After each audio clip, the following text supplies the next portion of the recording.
Tonton video ini sampai selesai agar Anda tidak gagal paham.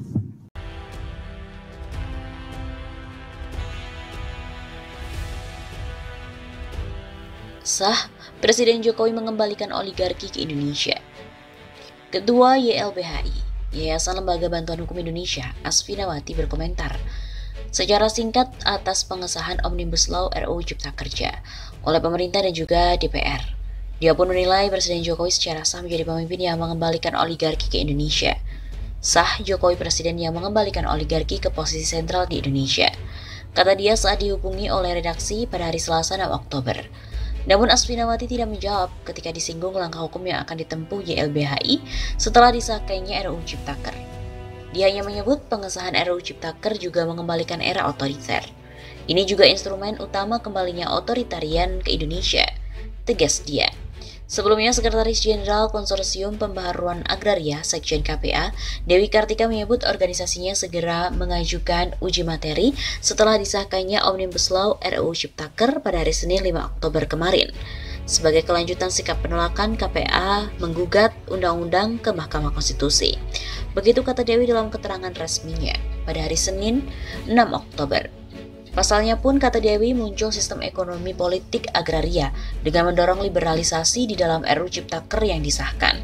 Sistem ekonomi politik agraria yang ultra neoliberal dalam Undang-Undang Ciptaker dengan cara mendorong liberalisasi lebih luas sumber-sumber agraria dan sistem pasar tanah nyata-nyata bertentangan dengan Konstitusi Indonesia. Begitu bebernya.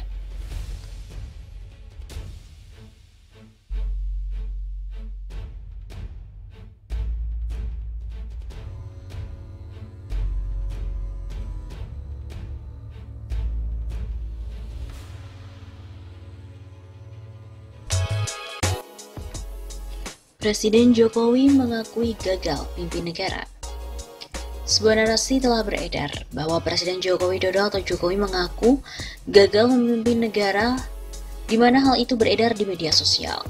Narasi itu terdapat dalam sebuah artikel yang berjudul Jokowi akui gagal pimpin negara, di mana dimuat di situs wartarakyat.co pada 30 Juni 2020. Di Facebook, tautan artikel itu dibagikan oleh salah satunya dengan akun yang bernama Berita Piyungan, dan hingga artikel ini dimuat, unggahan akun Berita Piyungan telah direspon lebih dari 650 kali, dikomentari lebih dari 150 akun, dan dibagikan lebih dari 112 kali. Lalu apakah benar Presiden Joko Widodo mengakui telah gagal memimpin negara? Untuk memverifikasi klaim tersebut, tim cek fakta dari redaksi Tempo mula-mula membaca secara lengkap artikel yang dimuat oleh situs wartarakyat.co itu. Hasilnya, dalam artikel tersebut tidak ditemukan pernyataan langsung dari Presiden Jokowi bahwa dirinya telah gagal memimpin negara. Pernyataan tersebut merupakan opini dari analis politik sekaligus Direktur Eksekutif Foxpol Center Research and Consulting, Pangi Syarwicaniago. Opini itu merupakan respon atas kemarahan Presiden Jokowi kepada para menterinya yang tidak responsif dalam menangani pandemi COVID-19. Yang dipertontonkan di ruang publik ibarat menepuk air di dulang, terpercik muka sendiri. Ini adalah dagelan politik yang sedikit agak memalukan.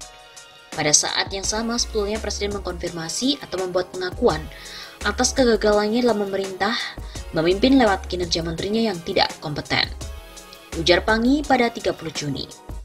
Dalam artikel tersebut, situs Warta Rakyat menulis bahwa mereka menyadur dari artikel yang dimuat oleh situs Gelora.co. Namun judul asli artikel Gelora.co telah diubah oleh situs Warta Rakyat. Judul asli artikel tersebut adalah Foxpol, Jokowi akui gagal pimpin negara. Kritikan Pangi ini juga dimuat oleh sejumlah media arus utama. Misalnya Tempo memuat pernyataan Pangi tersebut pada 1 Juli 2020. Dalam berita yang berjudul, pengamat menilai kemarahan Jokowi ke menteri sebagai cuci tangan. Analis politik sekaligus Direktur Eksekutif Foxpol Center Research and Consulting, Pangi Syarwicaniago menilai bahwa kemarahan Presiden Jokowi dalam rapat kabinet sengaja ditunjukkan untuk menutupi kekurangannya sebagai kepala pemerintahan dalam menghadapi pandemi. Boleh jadi, ini dagelan politik, mencari kambing hitam demi menutupi kelemahannya sebagai presiden dalam menjalankan roda pemerintahan. Ujar Pangi. Video kemarahan Jokowi terhadap menterinya diunggah pada 28 Juni lalu di YouTube resmi Sekretariat Presiden. atau 10 hari setelah pidato itu disampaikan pada 18 Juni 2020. Dalam video tersebut, Jokowi menegur keras para menterinya yang ia sebut tidak memiliki sense of crisis yang sama terhadap akibat dari COVID-19.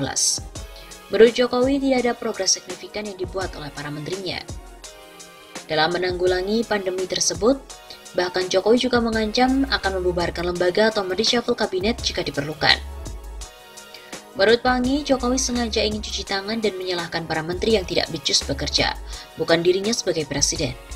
Jokowi, kata Pangi, berupaya menempatkan diri sebagai pahlawan yang memperjuangkan kepentingan 267 juta rakyat Indonesia dengan menunjukkan kemarahan pada menterinya di hadapan publik. Padahal, kata Pangi, presiden dan menteri harusnya merupakan satu kesatuan dalam menggerakkan roda pemerintahan, sehingga tidak masuk akal jika kesalahan tertumpu pada satu aktor saja. Bagaimana mungkin kita bisa mahfum bahwa kegagalan pemerintahan tertumpu pada kelemahan pembantu presiden saja? Pangi juga menilai kemarahan Jokowi pada para menteri justru mengkonfirmasi kegagalannya dalam memimpin kabinet. Yang dipertontonkan di ruang publik ibarat menepuk air di dulang, terpercik muka sendiri. Dan ini adalah dagelan politik yang sedikit agak memalukan.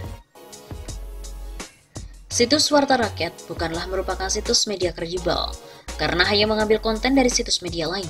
Selain itu, situs tersebut tidak mencantumkan susunan redaksi, penanggung jawab, serta alamat perusahaan. Padahal ketentuan terkait diatur dalam pasal 12 Undang-Undang Nomor 40 Tahun 1999 tentang pers.